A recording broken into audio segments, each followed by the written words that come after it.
Get back and watch the women's Olympic hockey. Ah, yes.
Good evening and welcome.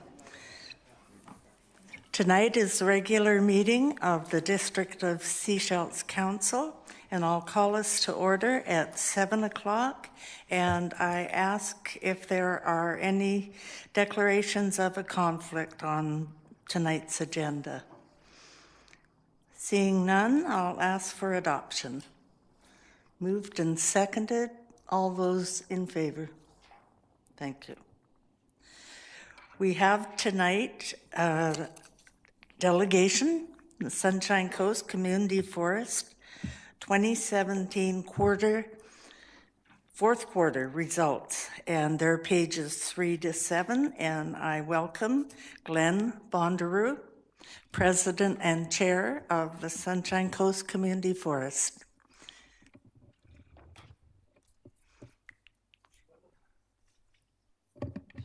Thank you.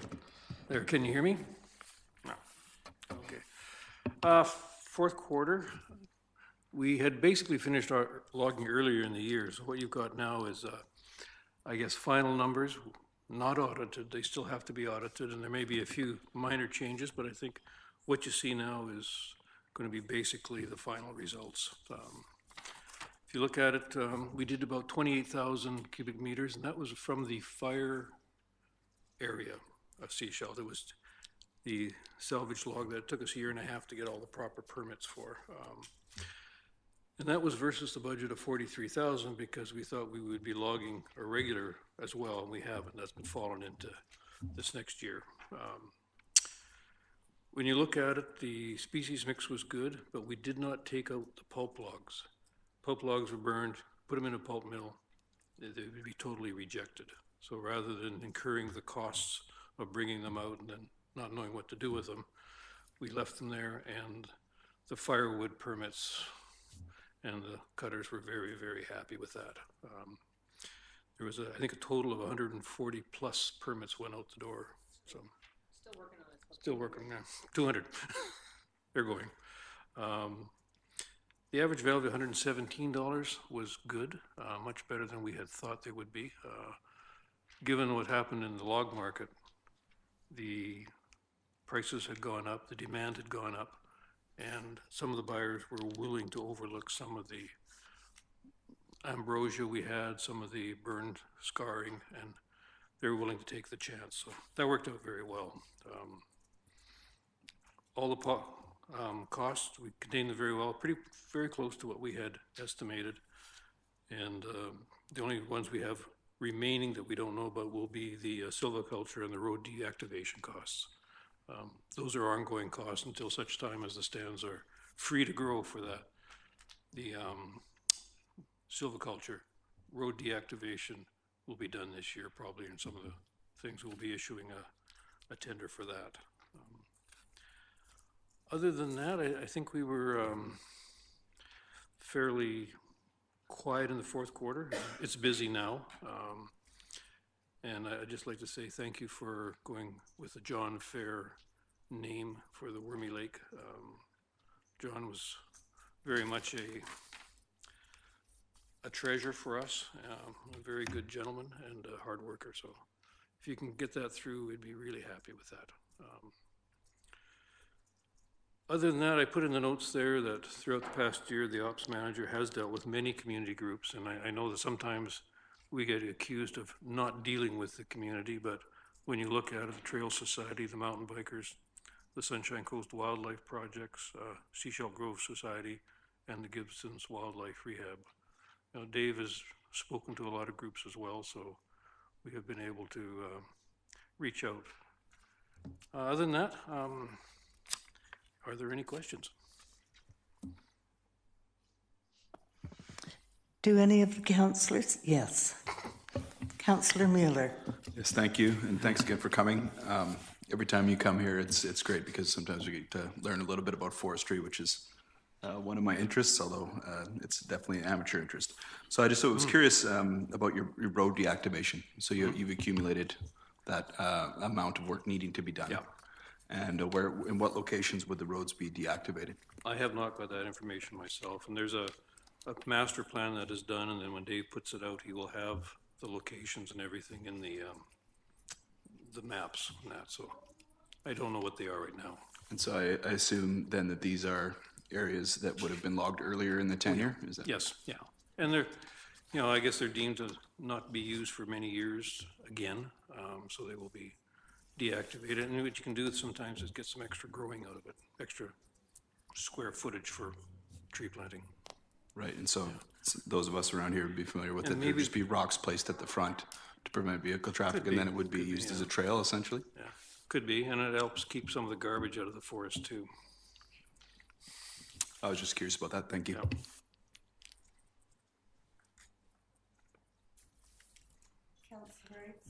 Councillor Inkster has questions. Yeah, Glenn, continuing kudos for the work that you do and others on the board, staff and another board member that's here with you this evening. Two questions for you. One is that I'm glad you spoke in support of the renaming of the lake.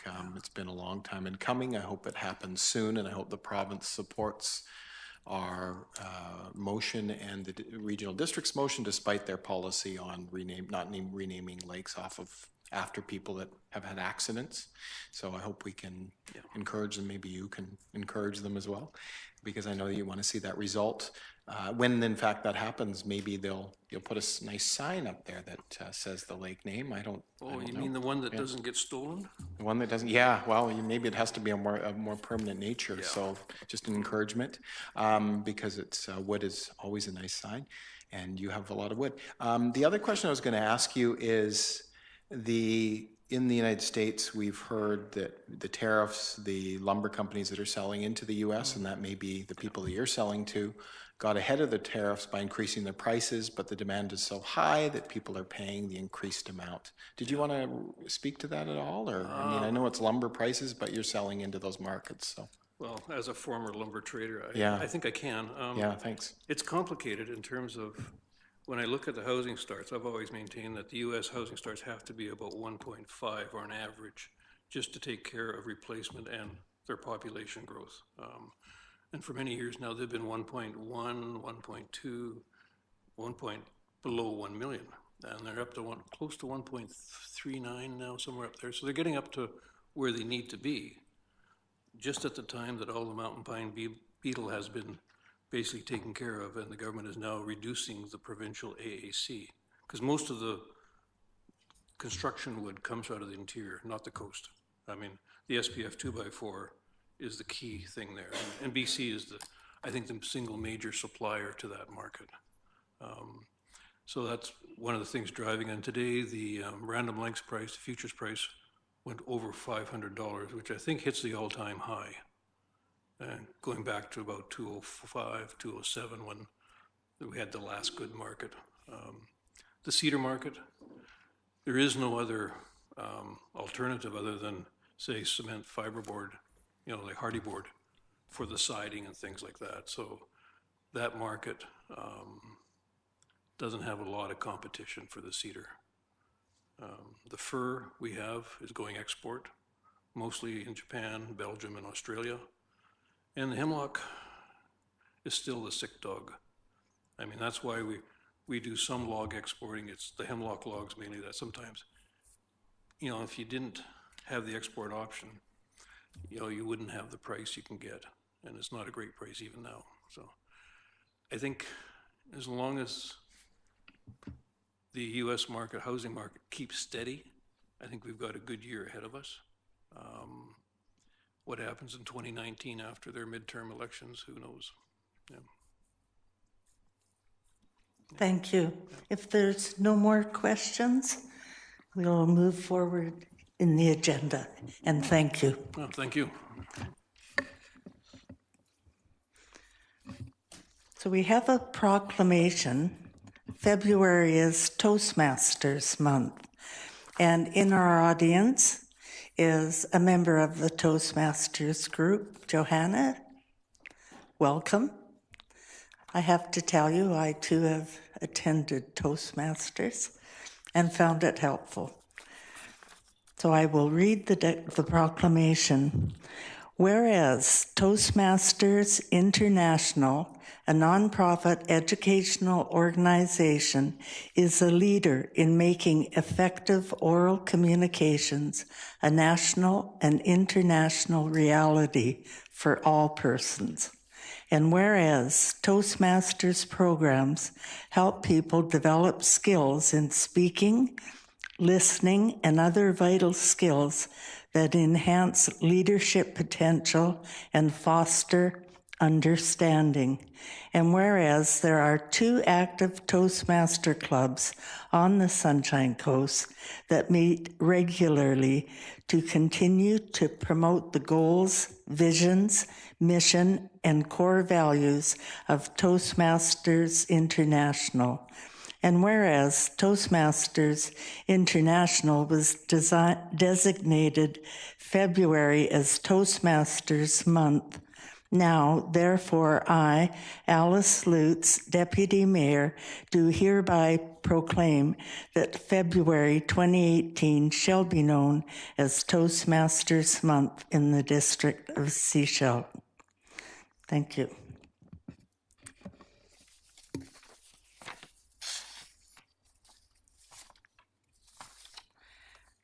Next on our agenda is minutes from our previous council meeting, the regular council meeting of February 7th, 2018, pages 9 to 18. Could I have a motion to adopt those minutes? Moved and seconded. Any comments or questions around February 7th, pages 9 to 18 minutes? Yes, Councillor Seegers. Thank you. Bottom of page 9, Yes. when Mr. Ambrosi was talking about the UBC program, we weren't looking at processing pharmaceutical waste. It was removing pharmaceuticals from water. So they were looking at doing a study to remove the pharmaceuticals. Currently, there is no standard for pharmaceuticals in water because nobody's been able to remove them. So they're looking at doing a program to remove them, and then a standard could be set. So that's one change in there. And On page 9, which sentence? Yep. From the bottom? Hang on, back up. Fourth? Sorry. Third from the bottom. It says processing of pharmaceutical waste. It would be removal of pharmaceuticals from water. Thank you. And then on page 15, Yes. second bullet from the bottom, should probably be a comma between Salish Soils and First Nations, because there are 3 parties to that discussion, I believe, Salish Soils, First Nations, and the town of Gibsons. Thank you. And then the bottom one, I think it's to be something else, and I'm not clear on this. We'd probably look to Mr. Stewart about this. It says, to ensure Sechelt biosolids are treated, it is important that the District of Sechelt extend the current agreement until the new one is complete. I think they're talking about the new site is complete. Because we were looking, they'd indicated that by end of July, they're hoping that the new site will be up and running. We've extended the agreement here to the end of December. Thank you, Mr. Stewart. Thank you, Deputy Mayor. Actually, it's really both. It's that the site's complete and that a new agreement is negotiated. Okay. So I think that's so what I was referring to. Probably both should be in there then. Thank you. Thank you. Anything further? All those in favor of adoption of those minutes? Thank you. 5.2, minutes of Committee of the Whole meeting, February 7th, page 19 to 23. Could I have adoption of those minutes? Moved, seconded. Comments or questions?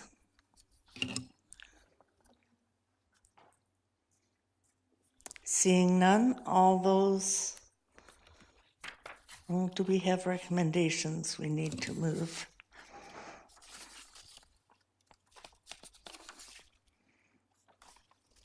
No. So, motion to adopt, all those in favor? Thank you.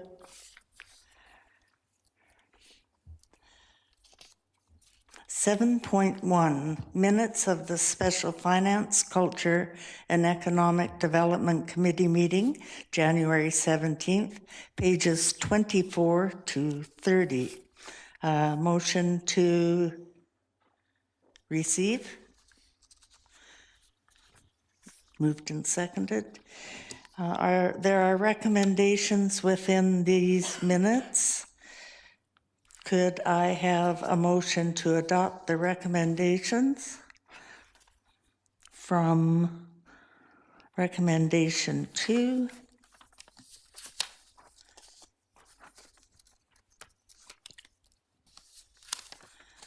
through to 14? Moved. Do I have a seconder? Thank you. All those in favor? And we've received them. 7.2, Finance and Culture Economic Development, pages 31 to 35, committee meeting of February 14. Motion to receive. You wish to speak? Thank you. When we move forward, I'd like to pull recommendation 7 for separate discussion. A seconder for removal? Don't need to. Okay. So we have motion to receive.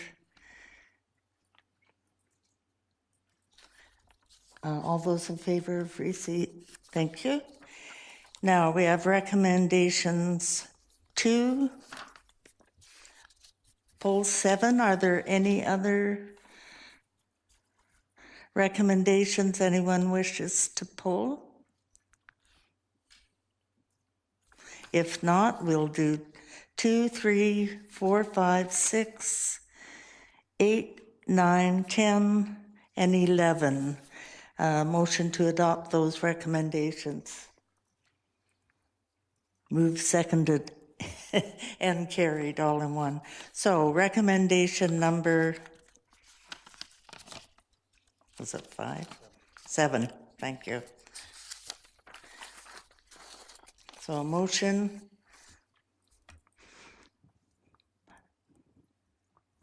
Sorry. Thank you, Councillor Cedars. So this motion was to direct staff to talk with the other funders with regards to the library. And we had an email from our Director of Finance indicating that he has talked to the counterparts at SIGD and the SCRD. And unless we actually consider moving this forward at this meeting tonight, it will not make the timing at the other jurisdictions in order to have them discuss it and be able to pass funding. So there was a recommendation. So we have the one in here, recommendation 7, that we could vote on, and then I'd like to put forward another motion to move funding forward. Okay.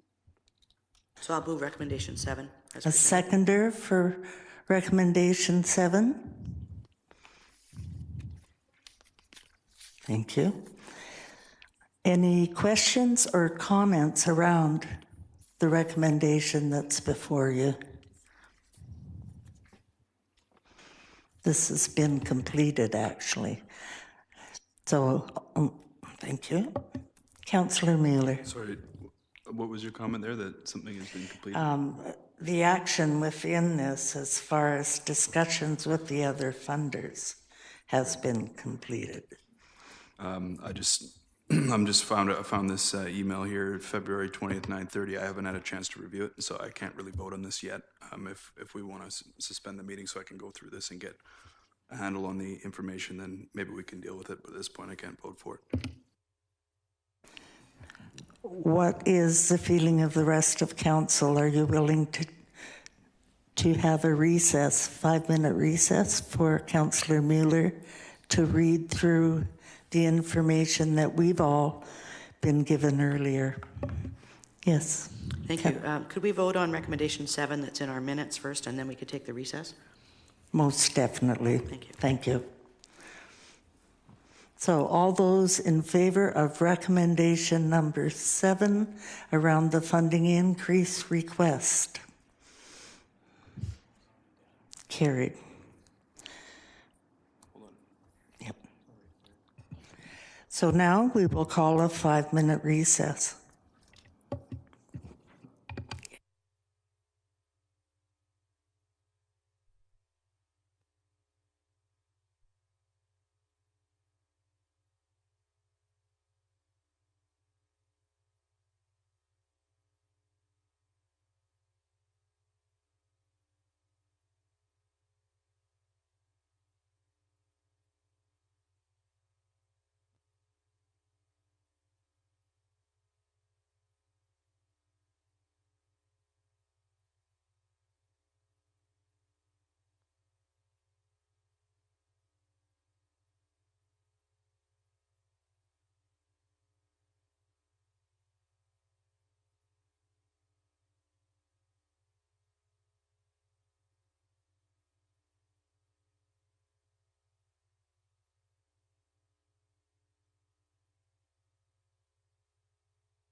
Thank you. I'll call our meeting back to order, please.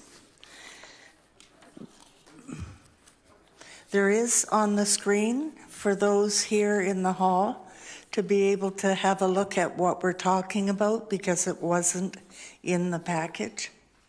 And I'll turn to Councillor Seegers. I believe you wanted to pass a motion. Oh, excuse me. Actually, Councillor Mueller, you Yeah, I wanted just to wanted speak. to thank everyone for that. Due to my heavy work schedule, sometimes, in this case, I didn't see an email that was important and timely and needs to be dealt with here and now, so I would never ask for a 5-minute recess except for the fact that it needs to be done today. So I thank everyone here for that. Councillor Seegers, thanks. Thank you. So if you look at the table that's on there, and we've all got a copy of it here now in front of us, the requested amount from the library, it includes operating and capital amounts. As I indicated at the last FCED meeting, the library has a 5-year MOU between all of the funders, and one of the agreements, or one of the clauses in that is that they can approach the funders each year and request additional capital items. They're in the last year of their 5-year agreement. They have not asked us in any of the years for additional capital. So if we look at the spreadsheet that's provided, our Director of Finance has split it out into capital, one-time expenses. They've indicated library priority, but some of those library priorities are actually operational expenses. So the only ones we could actually look at are the capital or one-time expense, which totals $72,000. That would be split between all of the funders. So the recommended motion would be that Council approve providing the Sechelt Public Library with a one-time grant of $45,425, that's our amount at the bottom, subject to the Sunshine Coast Regional District and the Sechelt Indian Government District agreeing to provide a similar grant proportional to each funder's share of the 2018 Funding and Services Agreement. So I'd make that motion. I look for a seconder. Do we have a seconder? Councillor Mueller, thank you. Discussion. Yes, thank you. The trouble with this request is not due to the nature of what's being asked for. When we go down the list, we've got some quite, I think, useful, tangible items for the library. And most of council will be familiar with requests that have been made by the library in the past year. There have been several large requests, and my difficulty with these is not the items or thinking that there's a need with them.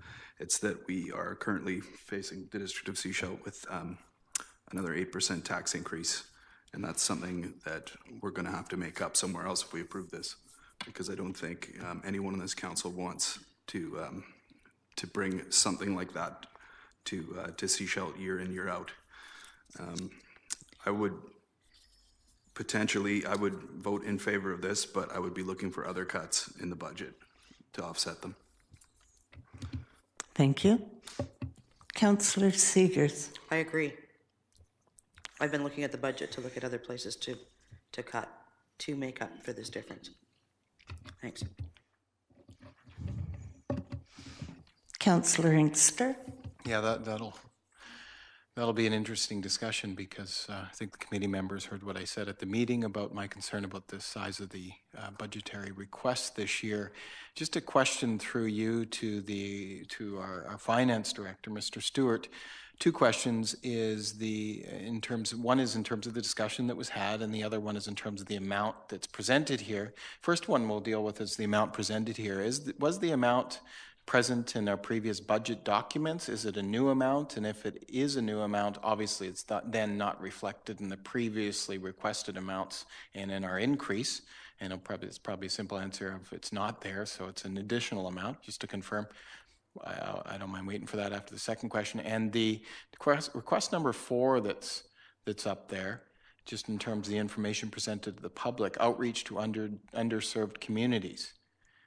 And the representatives on council that are working with the library may be able to explain that particular piece, because if it is in fact Regional District Area A, it's an interesting budgetary amount because it's working with an area that hasn't previously stepped forward with enough funding as of yet to deal with some of the increases that we may have to deal with in terms of our library. So it's one of those chicken and the egg things that we always have to deal with outlying areas. Thanks.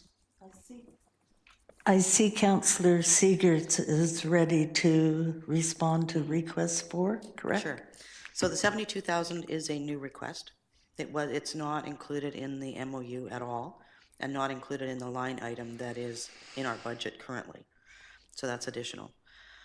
And then the underserved areas, there are actually a couple of them. One is, yes, Pender Harbor, but we also provide funding and support to the schools throughout the district, right? And as well to the Sechelt Indian Band School, to their daycare. So there are a number of programs that they've been providing additional services to. And there are some costs to some of those because there are couriers, for example, that send books back and forth, the materials back and forth, as well as staff time to go to those different places. So there has been requests for additional service.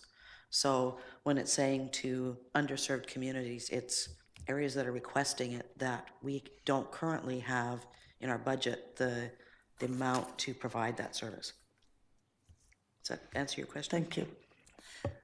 And to Director Stewart regarding the dollars. Thank you, Madam Chairman. Yeah, these are slightly different numbers than what you have seen before. The request that came to the regional district versus what was presented to us were slightly different. Unfortunately, there was some mathematical errors in their presentations, and all we got was the PowerPoint. So I took what the regional district was provided, because it had more detail than what was presented to us. So that requested amount is what was presented to the regional district. It did have the same line items primarily, as I say, but some of the math errors were corrected in this version, which is why the number is a little bit different. And I think along the rest of your question is, as Councillor Seegers points out, these are not in the budget at this point, so this would be in addition to the budget if it was approved. Does that help? Thank you, Madam Chair. It does in answering the 2 questions, one that it's additional, which is gives me pause for alarm because of the budgetary amounts we're dealing with going forward. The other one, I would think that additional services to areas would then have additional funding from those areas to cover our costs, just because of the costs that we're dealing with our library. So hopefully going forward, perhaps there will be an MOU with particular groups to create some sort of funding for those pieces. The other one that I was wondering is the motion that's in front of us. It has it's contingent on the regional district, and I know that Councillor Seegers is arguing that we should probably put our money up and then they'll step forward to us, but my concern is, as I've been saying, is the amount of money that we're dealing with in the rest of our budget. I'm not sure if this is the way we should be managing this particular motion ahead of those other areas, because it puts us in a sense in a corner of if in fact they do approve, or it does happen at the regional district, let's say in a week or so, that then we would feel almost like we have to step up with our portion of the money. So I would hope that if in fact this gets defeated because of the discomfort level with this council, that perhaps Mr. Stewart has another approach. Thank you. Director Stewart? Thank you, Madam Deputy Mayor. So, yeah, really what's in front of council is an option to let the regional district know what the will of this council is.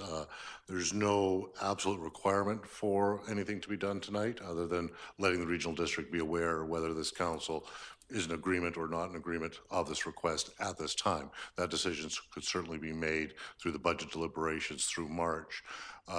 So the motion, as I believe, is put forward. It would then be approved by this council, contingent on the other other governments approving it within their budget. It really becomes an issue of a timing issue. The regional district has to have their budget approved by the end of March. So to allow them to then tell us what their levy is, to include it in our budget, the Indian government's in the same position. So their final budgets will actually be approved by the end of the March. So they will have to make a decision, probably, I believe it's March 5th is their next meeting. So they'll have to make a decision outright whether they support this or not. If they do, it doesn't necessarily mean council has to follow suit. You could still say no in the future. If they say no, you could still say yes. Those options are still available to you in March. The reason I thought of bringing it to you now is whether you wanted to let the regional district know what this council's views were on it before they get around to deliberating it in a couple of weeks. Thank you. And next up is Councillor Seegers. Thank you. The MOU that we have, this is the last year of it. So it will be up for negotiation this year, and we will be looking for additional funding from some of the outlying areas to support the services that they're requesting and that their residents are requesting. And then I too am looking for cuts in other areas in the budget. We haven't actually had deliberations yet around that. I will be looking for cutting in some areas so that our tax amount is not as high as what's been requested. Thank you. Councillor Mueller. Yeah, thank you. I think for myself, it's interesting that this is turning into a bit of a budget discussion because we're all very aware what's being asked and how that can present trouble.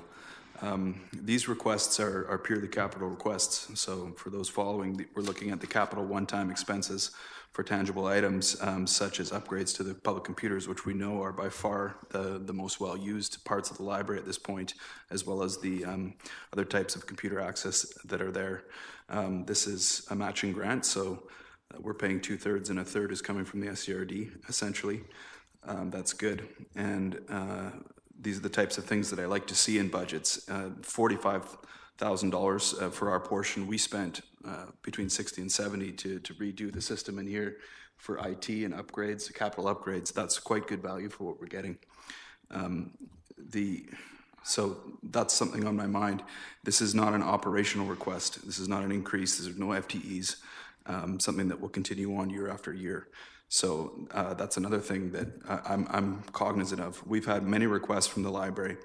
I'm not likely to support some of the others, but tangible capital items like this that get to go towards good use in our community, I can support. And I'll be looking for other cuts in the budget to make this up. Any other comments? Councillor Wright. Oh, thank you, Madam Chair. This is an interesting resolution. First of all, it's a resolution dealing with money, and we're dealing with it outside of the budget process.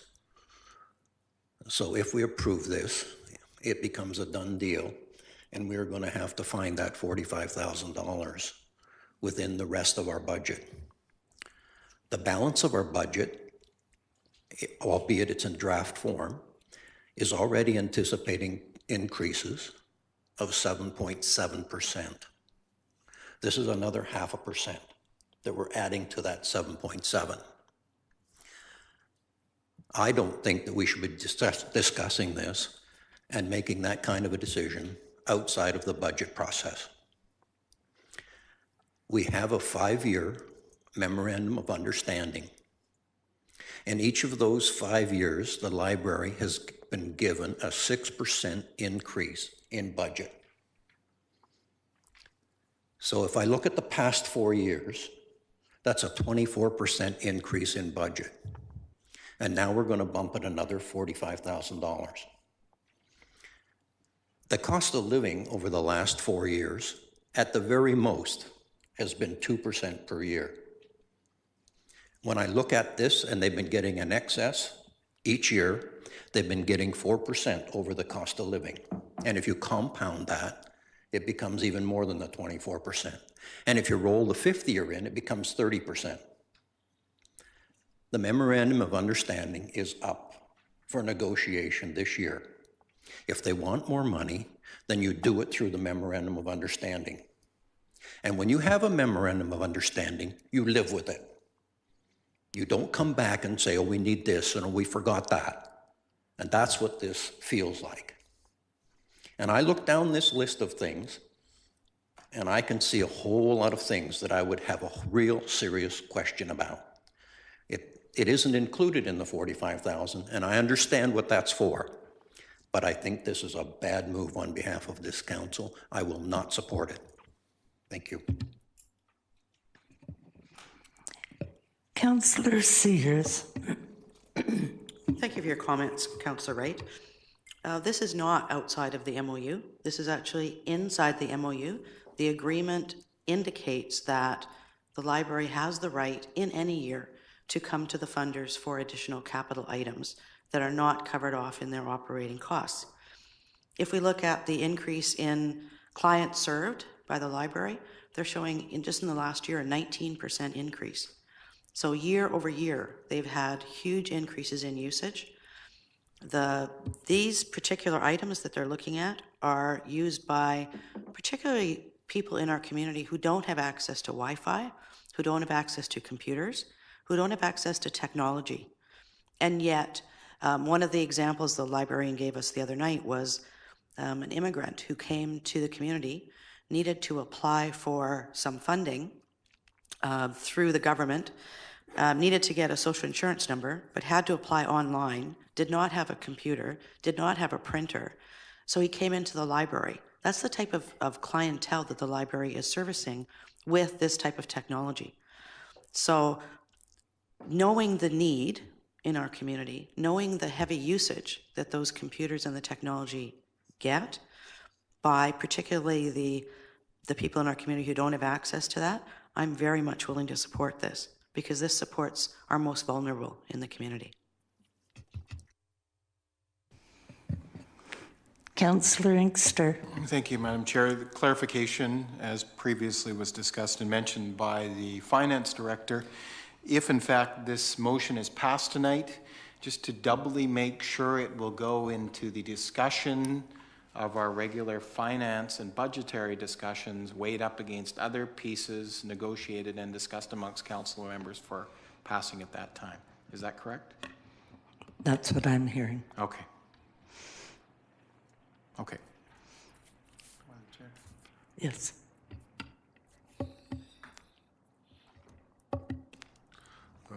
Thank you, Madam Deputy Mayor. I'm not sure it's exactly true. From my understanding, I would certainly have thought that this motion would commit these monies to the budget, almost like an early approval, what was just approved by council through the minutes. So this would be in the budget going forward, committed to.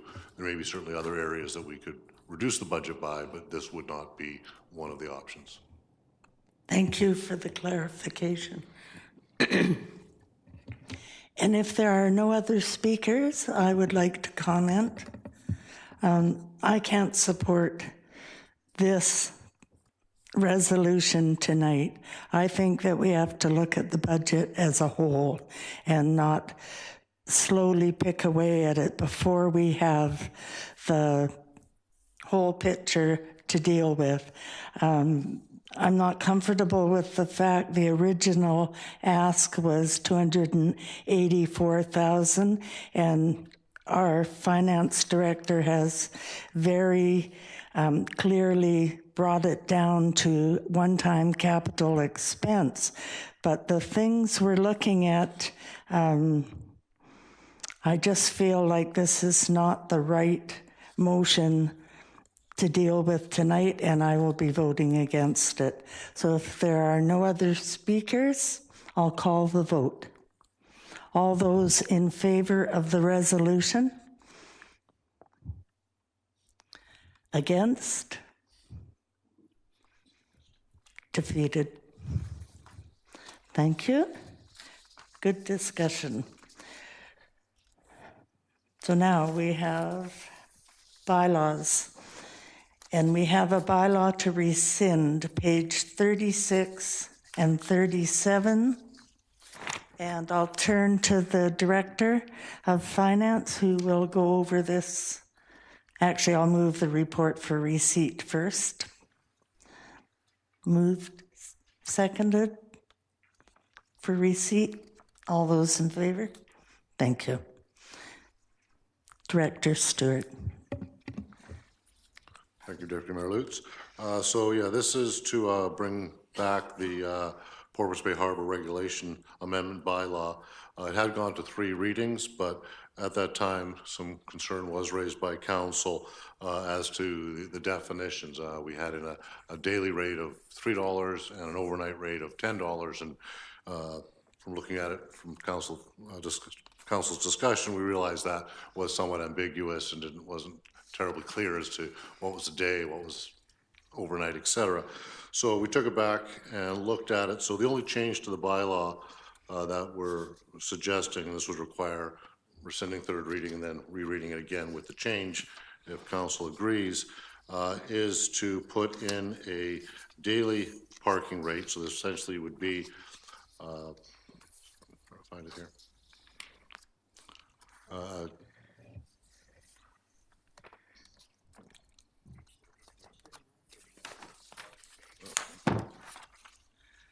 I don't have that page.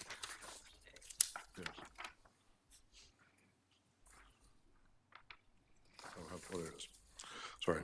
Yeah, so it was a vehicle would be $3 a day, and the day would go from 6 a.m. until 6 p.m. So it'd be basically a same-day charge. Someone parks during the day, it's $3. $6 if they have a trailer, essentially taking up 2 spots. We felt to kind of address some of the other concerns that were raised by the pub and the 15 stalls that they have, is that there would be no charge from 6 p.m. until midnight. So that idea that they could then, it would be free parking. Someone could be out, if they stayed for the day, it would just be no additional charge. And it would be a $10 charge, which would cover a 24-hour period. So the idea being there, if someone came at 10 a.m. in the morning and wanted to go camping, they could park, pay $10, come back, and they're good till 10 a.m. the next day. So we tried to find a compromise between all the discussions and clearly define a same-day rate versus an overnight rate. So if council's in approval, the recommendation is to rescind the original 3rd reading and then reread this one again for a 3rd time. Thank you. Councillor Seegers? Thank you. I was reading the revisions to the numbers, and I had to put in here, free after 6 p.m. So thank you. I really like that solution. I didn't know if that was just an error. Perfect. I like what you've done. Thank you. Any other questions, comments? Councillor Shanks. Yeah, I just had a question about, do we have any time frame for the business case on Porpoise Bay or facilities at this time? Councilor Shanks through Deputy Mayor Lutz, not at this point. We've applied for a grant to hope, and we haven't heard back from that yet, so we don't know if we received that grant. Thanks very much. Thank you. So if there are no more comments or questions, I would like us to rescind the 3rd reading, which is recommendation 2. Moved and carried. All those in favor? Thank you. So now we must read it how many times? Just a 3rd again. 3rd reading? I don't have it. Ah, here we are. Thank you. So 3rd reading of bylaw number 494-2, 2017, a bylaw to amend Porpoise Bay Harbor Regulation bylaw number 494, 2010. Thank you. But we can adopt today. No, thank you.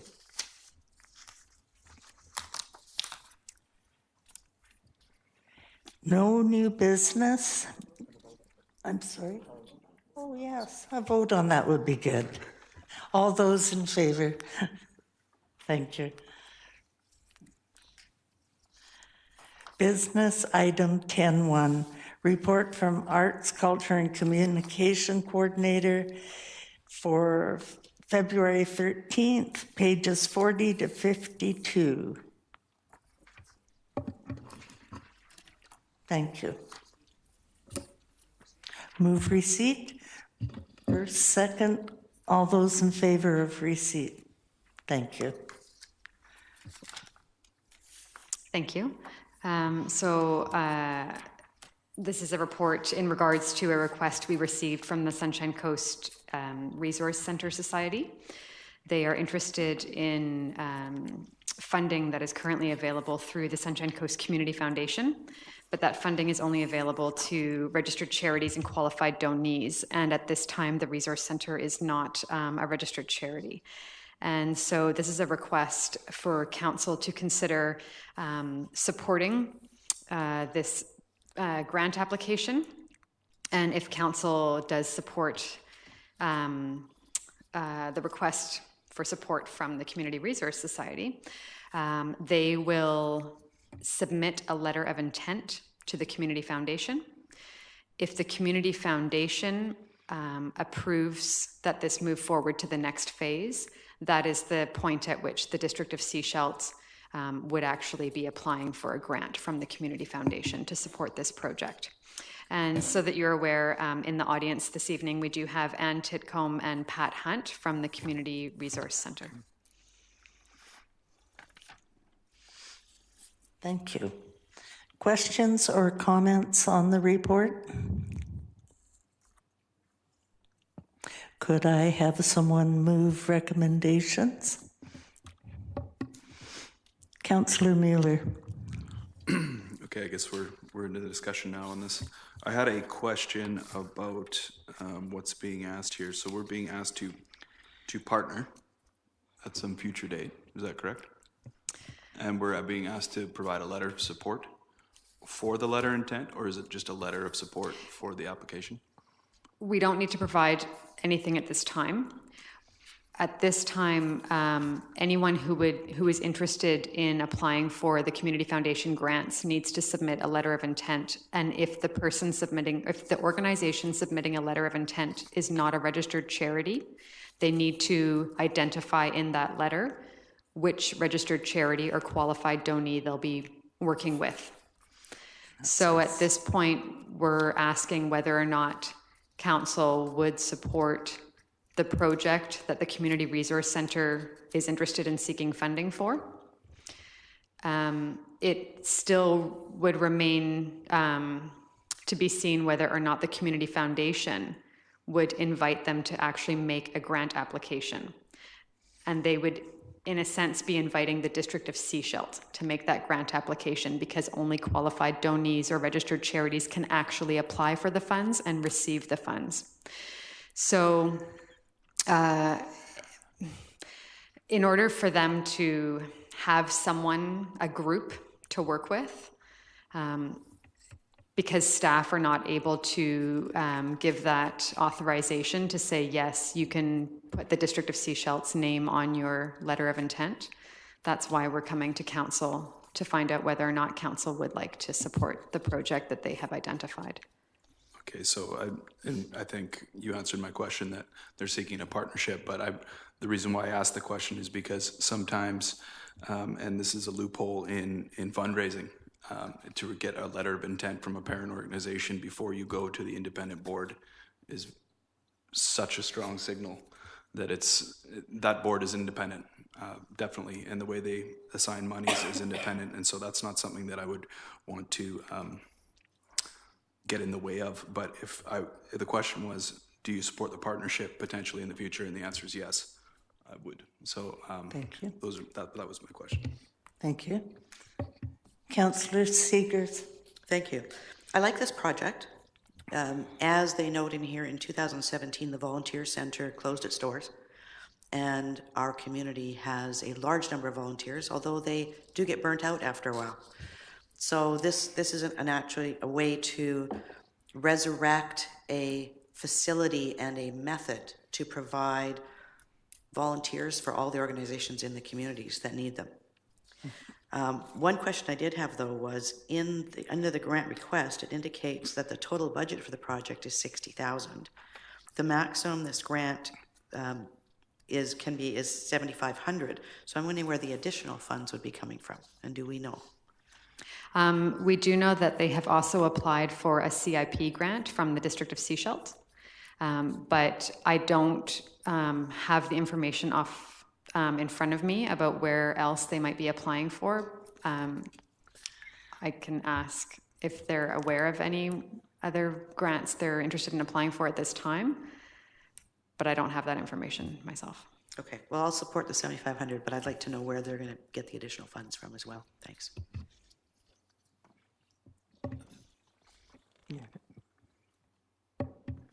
Councillor Thanks, Inkster. Madam Chair. I guess based on this year's budget, I guess we should maybe register as a charity.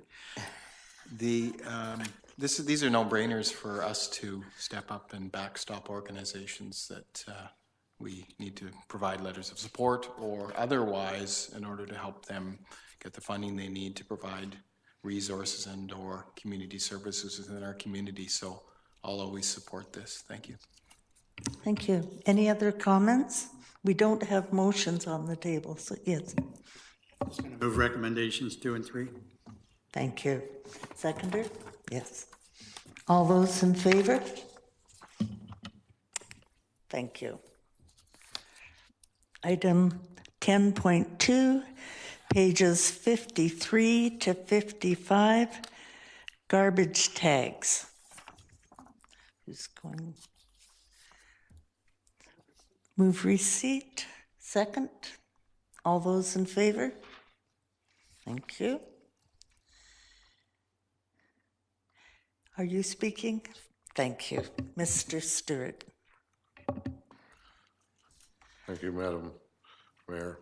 So this is really a request or recommendation to have us put together a bylaw amendment to increase the cost of the additional garbage tag from $2 to $4. There's a couple reasons why this recommendation is being brought forward. With Waste Management, who took over from Direct Disposal, we did assign the contract to them. They've come back and they actually wanted to have a $3 fee to the district. For them, they believe that's the cost it is to collect additional bags from each resident. Our contract with them says that we will share the tag fee 50-50 with them, so we could certainly go to $6 and share $3 each. We felt maybe that was too large an increase, so we're recommending a $4 amount, which would then be split $2 between the contractor and the district. Basically, with $3 being the charge, or what Waste Management has estimated the cost to process a bag, charging $2 seems to be too low. Further, I think if we're trying to encourage people to recycle more and use less garbage, there perhaps should be some sort of additional cost for putting out more than what is even allowed under the bylaw. So we felt a $4 charge ideally would discourage people from having an extra bag and try to recycle more or find alternate ways of reducing their garbage as well. Thank you. Councillor Seegers? Thank you. As you said, we did assign the contract to Waste Management. Was this fee included in the contract that they signed?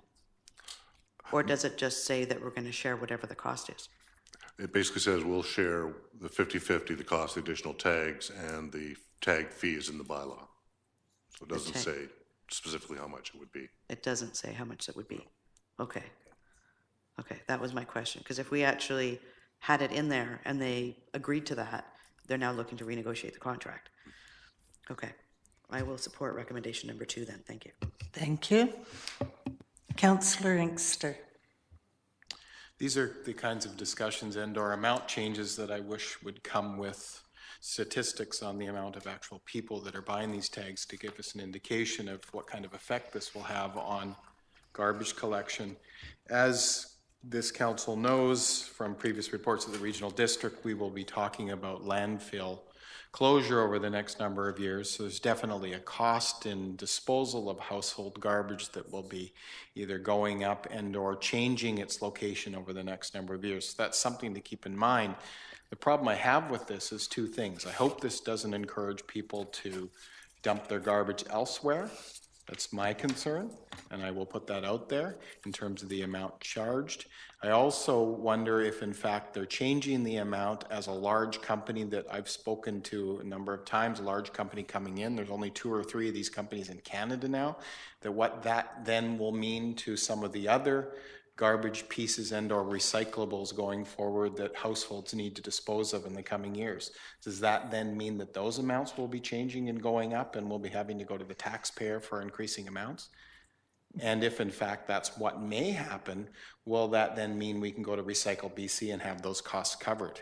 Because I don't know if they have enough money in their kitties. So I can support this because I don't know what choice we have, but I'm just raising a red flag to council and perhaps the community that I'm concerned about rising costs when there's not that many companies in Canada that provide the service. Thank you, Councillor Inkster. Any comments around the? Yes, thank you. Councillor Mueller. Yeah, just to maybe draw Councilor Inkster's attention to the 3,184 tags, which were 2017. So I guess that's 3,000 bags of garbage. But I welcome this, bringing this forward from staff. I know staff has been diligently working at rationalizing a lot of our fees and things that we're dealing with on a per capita basis, such as this one, and bringing them in line so that taxpayers are not supporting this across the board in a general way. These should be paid by the people that use them, and this is the thing, is that if you go to the dump, it's $20 to $30 for a full pickup truck. So this is more in line with some type of a convenience, and people can still dispose of trash in the usual way, the landfill as they do. So this makes sense. Thanks, staff, for bringing this step forward. Thank you. Any other comments? Could I have someone move the recommendation? Thank you. Moved and seconded. All those in favor? Thank you. Councillors' reports. Well, I think Councillor Wright has been the one that traveled furthest away lately. We'll have him report. Thank you, Madam Chair. I don't have much to report, actually. I told the mayor several weeks ago that I'd be leaving and going to Mexico with my wife, and I wasn't taking my computer, and I wasn't taking my cell phone. And if he wanted to get in touch with me, he could send it via mail. And by the way, I'm not going to give you the address. So I had 2 weeks of uninterrupted time, which I did enjoy. And it was 83 degrees when I left on Saturday morning, came to Horseshoe Bay, and it was raining, got off the ferry at Langdale, and it was snowing. So anyway, having said that, I've had a couple of meetings this week already, which people found out I was home, and so I started getting the phone calls. And so it was just basically a meeting with people who live in the district of Sechelt. And that concludes my report. Thank you. Councillor Seegers. Thank you. Now, this past weekend, we had the library AGM, and a new board was installed. This is the first time that the board has actually been full for a long time, so we've got a full board. I attended the public info session yesterday with regards to Sechelt Inlet rezoning, and along with a number of the other councillors here, the E-Town Hall budget meeting last night. This afternoon, I attended the Sunshine Coast Homelessness Advisory Committee meeting. We haven't had a meeting for a while. There are some initiatives that are coming forward from a number of different organizations in the community, just at the very preliminary stages. But we are looking at getting the groups together again within the next month, and we will then be meeting regularly again. They did report on the homeless shelter here and the homeless shelter, the emergency shelter that's happening in Gibsons. I guess from the night the one opened here, it's been full, and they've had, I believe they said 3 to 10 people a night they're turning away here in Sechelt. The one in Gibsons has a capacity of 15, and they're having about 6 to 8 people a night there. 95% of the people in Gibsons are male and over 50, and the majority of the spots here are for those over 50 as well. What else? Tomorrow, for those of you who'd like to come, the library is having their Canada 150 renovation ceremony. As you can see behind you, the renovations are pretty much complete. So Pamela Goldsmith-Jones will be here. It'll be between 1 and 1:30 tomorrow, and the public is welcome. The SDBA, the Downtown Business Association, has their AGM tomorrow night. And on Friday night, the chambers, the 3 chambers on the coast, have gotten together and are putting on the Business Excellence Awards, and I know a number of the other councillors are attending as well. That's my report. Thank you. Thank you. Councillor Mueller. Yes, thank you. I think like most of the rest of council, we've been working our way through the budget, and but it seems, at least since I've been here, that most of our work, the best work that we can do is around issues and major council decisions such as budgets. So that is kind of where a lot of my thought power has been going, because of course if you want to challenge anything in there or criticize, you're going to have to come up with something better.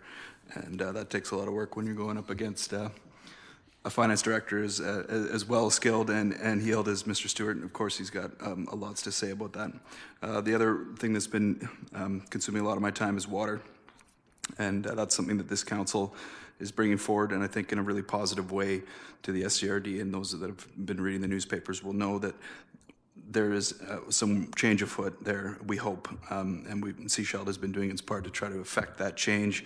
We think that's very positive for the taxpayers and residents, not only of Sechelt, but for the rest of the Sunshine Coast.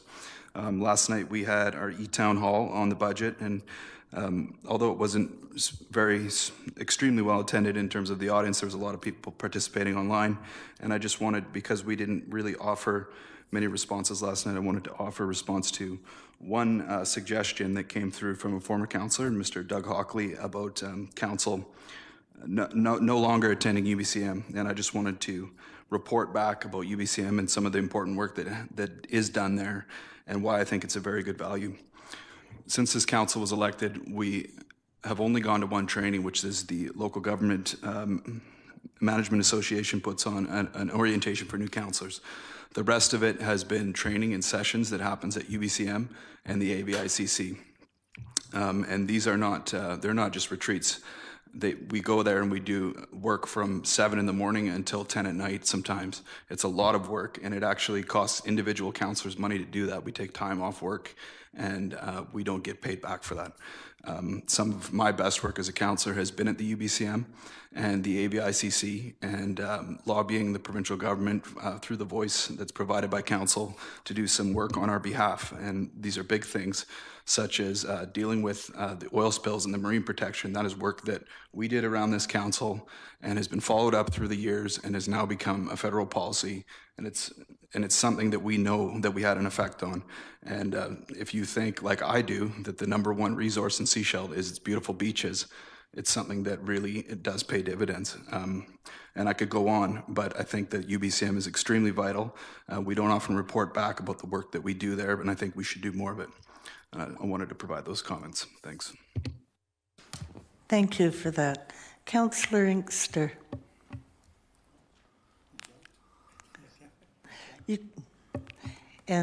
You can do your reports back to back if you would. Okay, sure. Council NRD.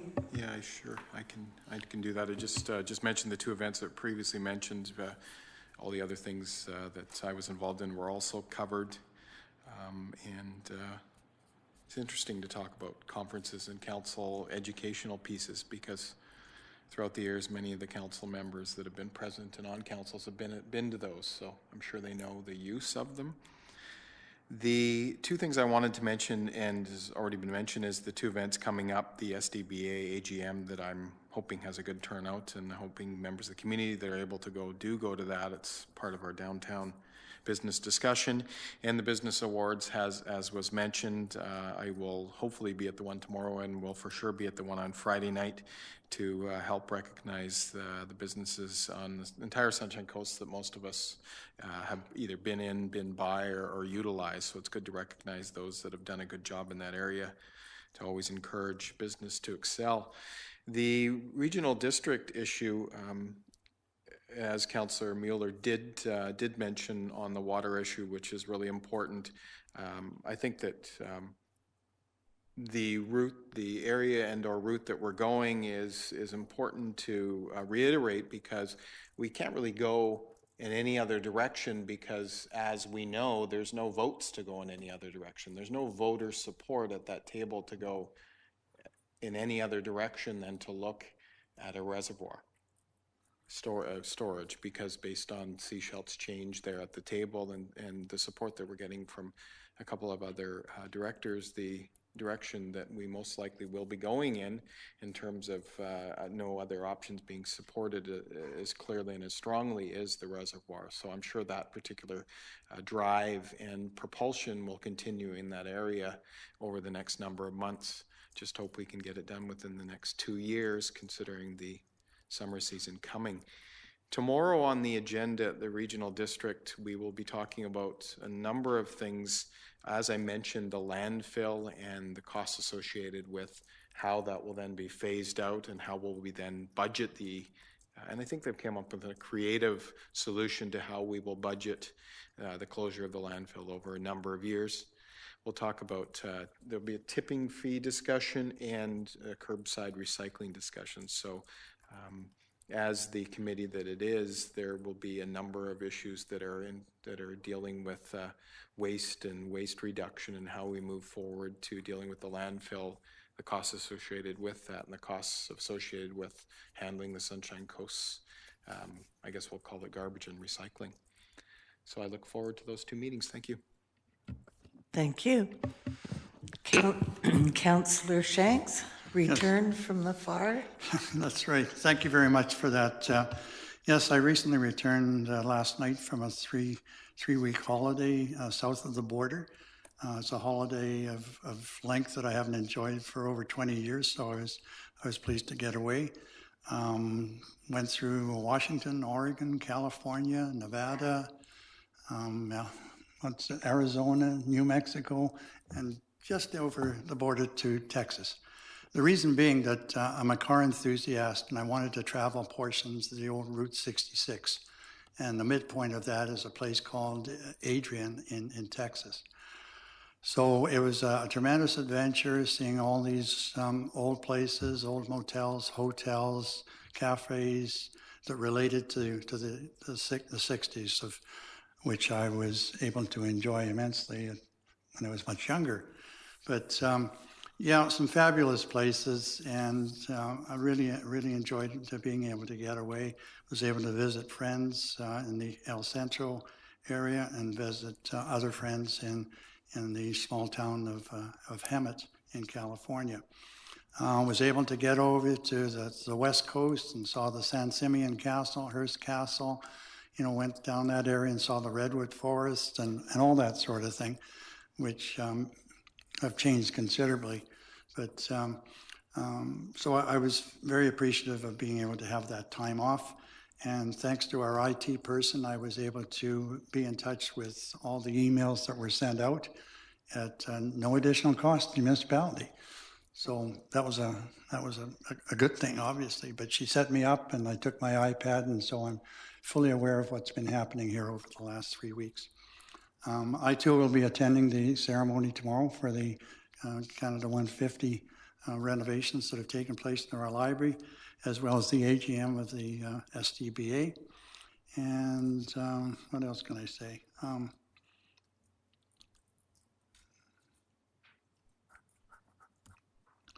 Yes, and also tomorrow I've been requested to have a meeting, as all members of council have, with the community manager, communications manager. So I'll be doing that again tomorrow as well. So it's good to be back. It's one of the nicest places to live still, even with it's inclement weather at times, but it's good to be back to work. Thanks very much.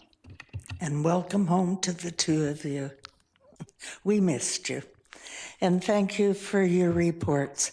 I too have taken part in some of the mentioned by other councillors, and I'll be pleased to have our mayor back. I don't like this job. So we will move now to item 12.1, council correspondence, pages 56 to 70. Have a motion to receive? Moved, seconded. Anything you want to see highlighted or pulled? Councillor Seegers. Page 62. There was an opportunity in the community to meet with the MLA with regards to poverty and the impact on the community on the Sunshine Coast. If you look at the letter, for those who, for those of us who weren't able to attend the meeting and the community, they are looking for further input. So please follow those links and check those out. And then number 7, I would like this to be referred to staff actually for follow-up. This is, I know we were looking at our tree bylaw, and this was just some examples put forward by members in the community that we could look at and potentially look at how we could incorporate those into ours. Thank you. Thank you. Anything further? Councillor Mueller? Yeah, I just wanted, I think it's of course fair and right that on the resignation of our chief librarian, Margaret Hodgins, that we direct staff to send a letter thanking for her service officially from council, and I think that's something that we should do. So I'm not sure if that requires a motion. I think that will be done automatically, correct? Yeah. Great, thanks. Councillor Shanks. Yeah, just a comment, suggestion was made prior to my leaving that we number the pages when we get these items of correspondence. So I'd just like to pass on my thanks to Joanne for having done that as a corporate officer. Yes. Thank you. Nothing further. We'll move to item 12.2, Sechelt Visitor Information Stats, January 2017 and 2018. Comments? Oh, receipt, please. Moved, seconded. All those in favor of receipt? Carried. Any comments or questions that anyone would like to point out around these statistics? Seeing none, I'll move to adjourn. Moved and seconded. Thank you. Questions? Yes, please.